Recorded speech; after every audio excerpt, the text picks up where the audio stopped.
Okay, there's a lot in this episode, and it's kind of herky-jerky in its presentation, so sorry about that.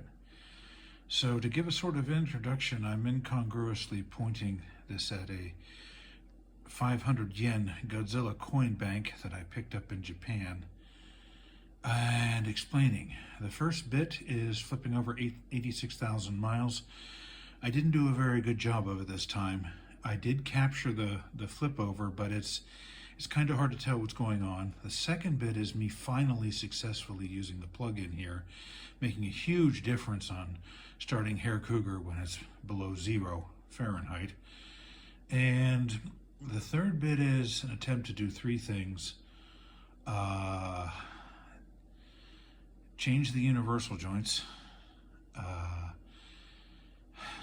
finish undercoating the car, and pumping up the tires, which were low, not seriously, but enough to affect the gas mileage. And so, yeah, here we go.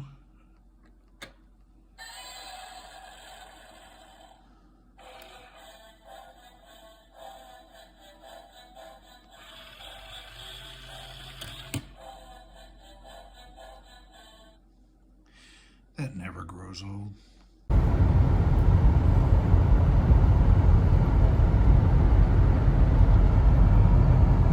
Oh, I hope I got it. I had the camera on and pointed, but I wasn't watching really carefully. I hope I got it.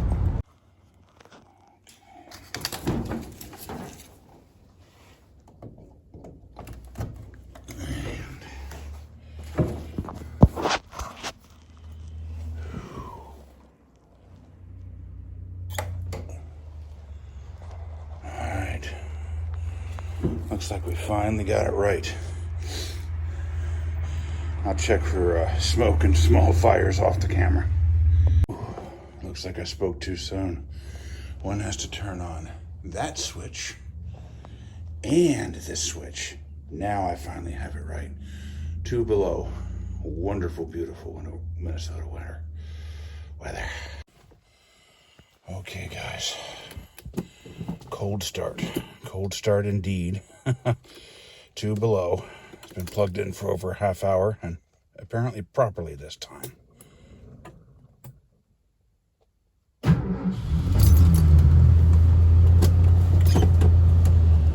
You guys have no idea. Oh, thank goodness. All right, Hare Cougar and I may make it through this winter yet. Can ALL get purple paint off the puppy?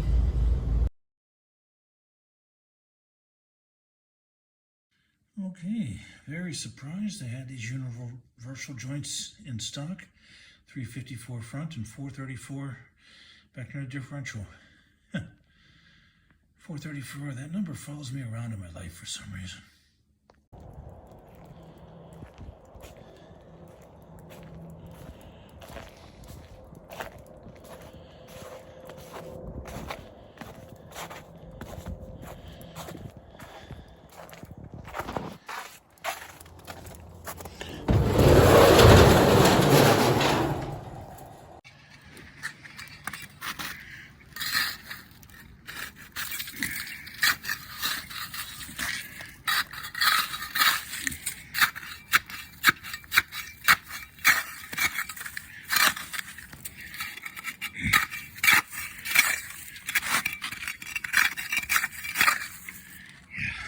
Welcome to Minnesota.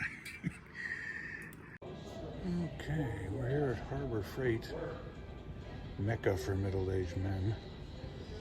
And they don't appear to have Rhino ramps. Oh no.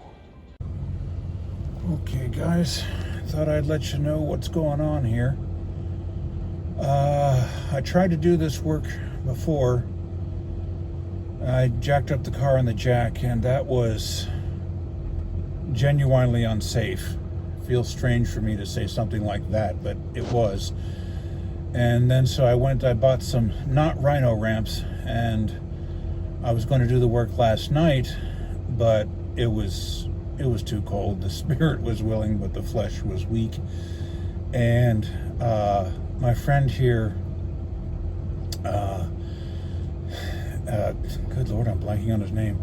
Anyway, he agreed to let me work in his wonderful heated shop. So right now he's starting up his semi, and then Lord willing, I'm gonna pull Hair Cougar into there, and I get to work in a heated, lit shop. I'll tell you what, guys, unless you've lived and worked on cars in the northern clime, you can't really comprehend how grateful I am for this. Greg, that's his name. Here he goes. Here comes the semi. In retrospect, I should have chosen that as a career.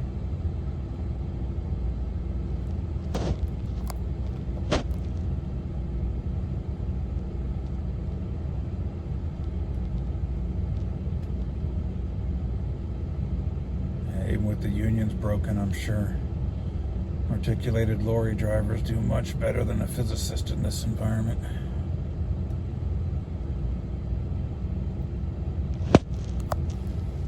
Okay, here we go. Never been in here before, but I imagine if it's a semi, it can handle even Hair Cougar. Oop. As Red Green said, whoever has the biggest truck. Harold replied, check the rule book, Uncle Red. Check the cemetery, Harold.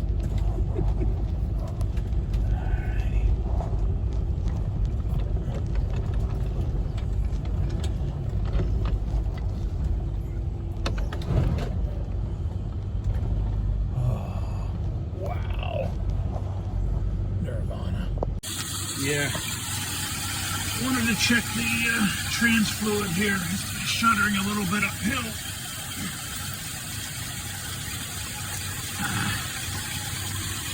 I need both hands to do this, guys. Sorry, I can't film it. Okay. Gotta get it up on the not Rhino ramps.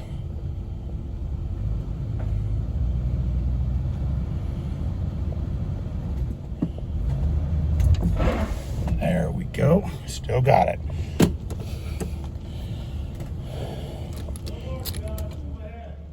Oh no, what?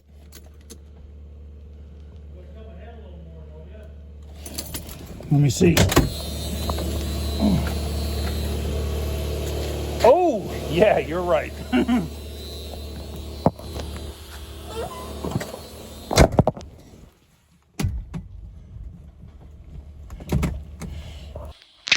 Okay, at a very late planning stage, I realized that if I took out the drive shaft, Park would no longer hold this thing. So, got a wheel chuck. Decades overdue for that little piece of safety equipment. Okay, guys. For those of you not familiar with how this works, we're gonna take these bolts off the differential. Okay. And then this whole assembly will drop out. Okay. And then it just slides. I don't know how well you can see that. I can't see it very well when I'm here in person. This whole unit slides out of the automatic transmission. And it's probably a good idea to put a pan under there, particularly when you're in someone else's garage. Now, I'm not going to be able to film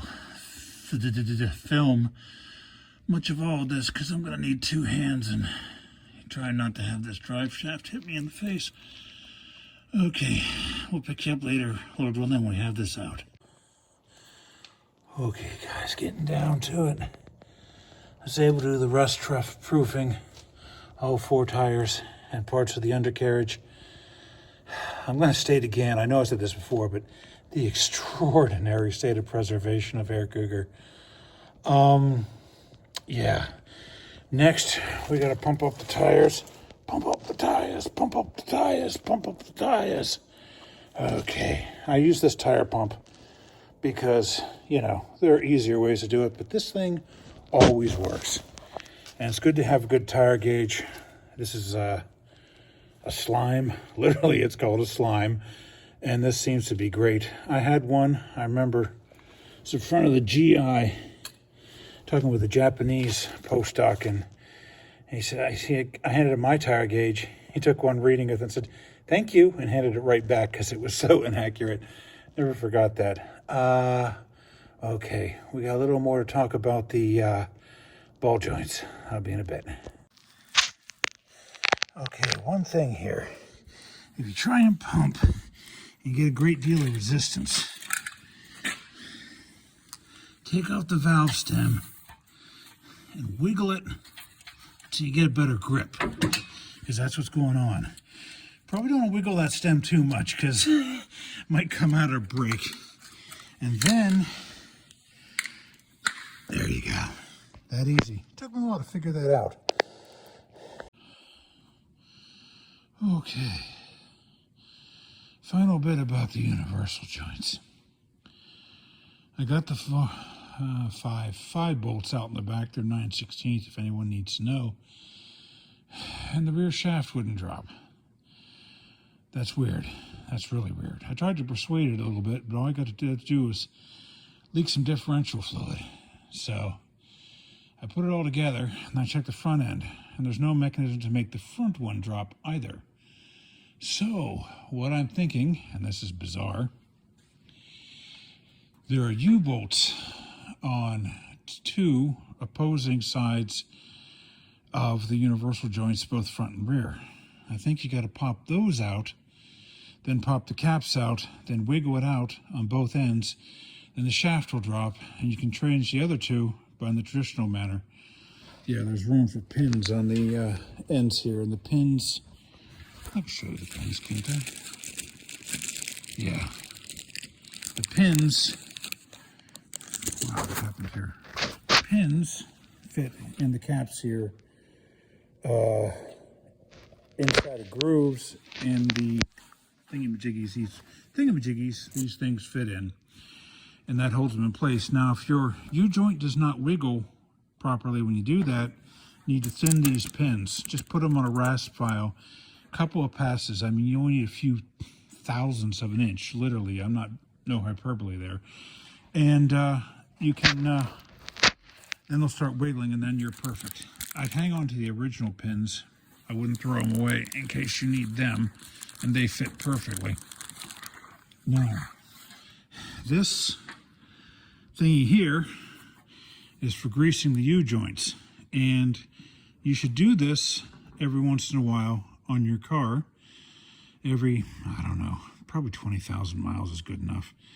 But anyway, Jason and I, this is funny, Jason and I were talking about this in church, and he says, you know, you got to, you have a grease nipple. And I'm like, well, I don't want to say nipple in church. You know, of course, I was in church when I said I don't want to say nipple in church. And this all brought a smile from Jason's wife, Shannon. I keep calling her Allison for some reason, no idea why. So he says, okay, call it a Zerk. And I'm like, a Zerk? That sounds like a safe swear word. And he says, you know, you got a joke there, worthy of the channel. So this is a moment in linguistic history. Ladies, gentlemen, various transgendered and hermaphroditic beings, this is the introduction of the term Zerk as a safe swear word when working on your vehicle. And you heard it first here on Rhino Ramps International. Okay. John has some strange fixations.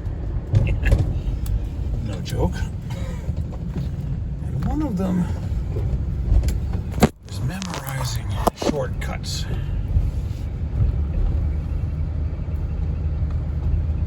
In strange places.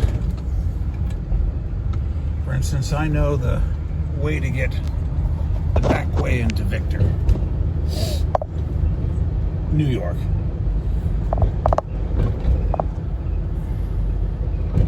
So I'm trying to master the way to get from Rose Street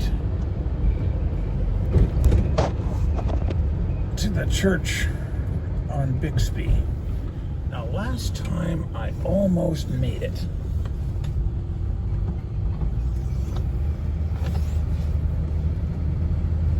Yeah, sorry, the light's on. I'm not savvy enough to figure out how to turn that off yet.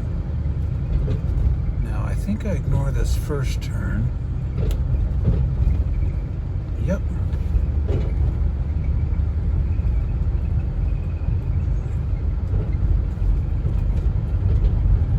Autumn.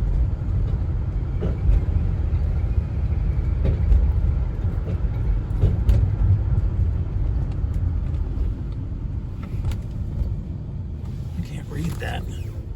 Shady, that's it. Shady indeed.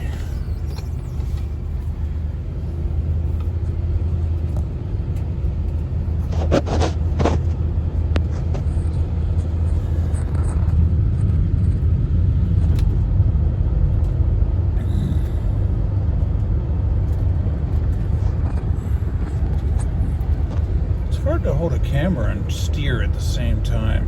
Hard to keep the camera steady. I'm going to have to figure out how to turn off this light. I'm going to have to figure out a better way to do this. Now, this should be East School. Ooh.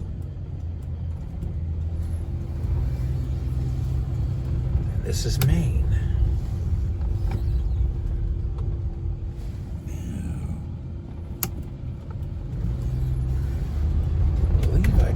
Left here, or excuse me, right. Nah, no dyslexia. Myoplexic dyslexia. One of the very last left-handers forced to write with their right hand in the public school system.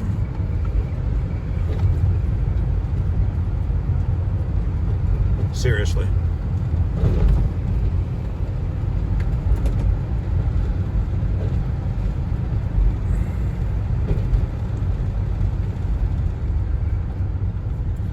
Oh, wow. There's the old Spectrum. I did it.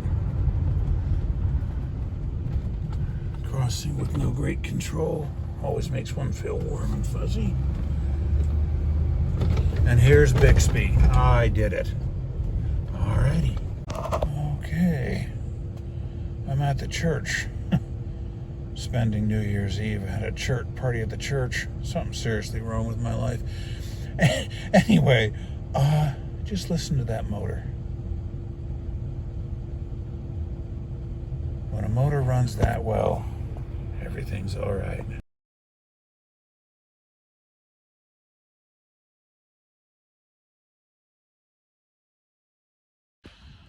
Okay, guys. I'm on this second or higher story balcony, which, oh wow, a raindrop just fell and got lit by the light. That was probably going to look pretty cool. Which I've wanted for decades. I should probably spend more time out here. Anyway, the light is still on. I haven't been able to figure that out, so I'm broadcasting my presence, whatever that means.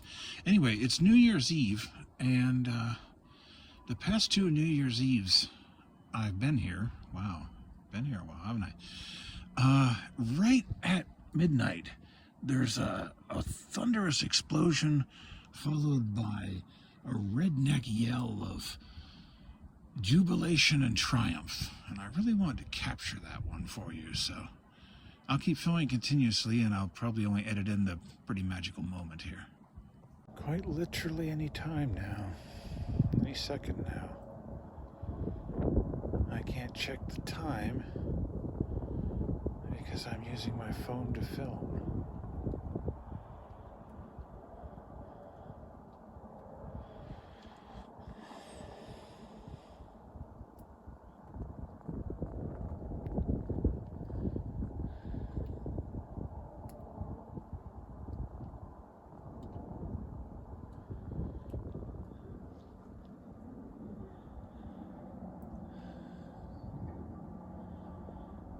Well, there are some explosions.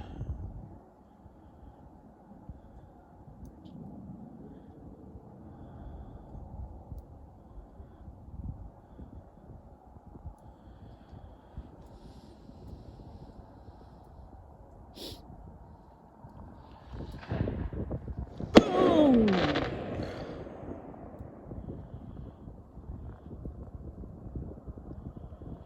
I hope I I caught that on camera.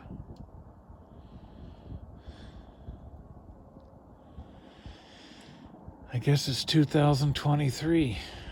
Wow. How did I ever get here?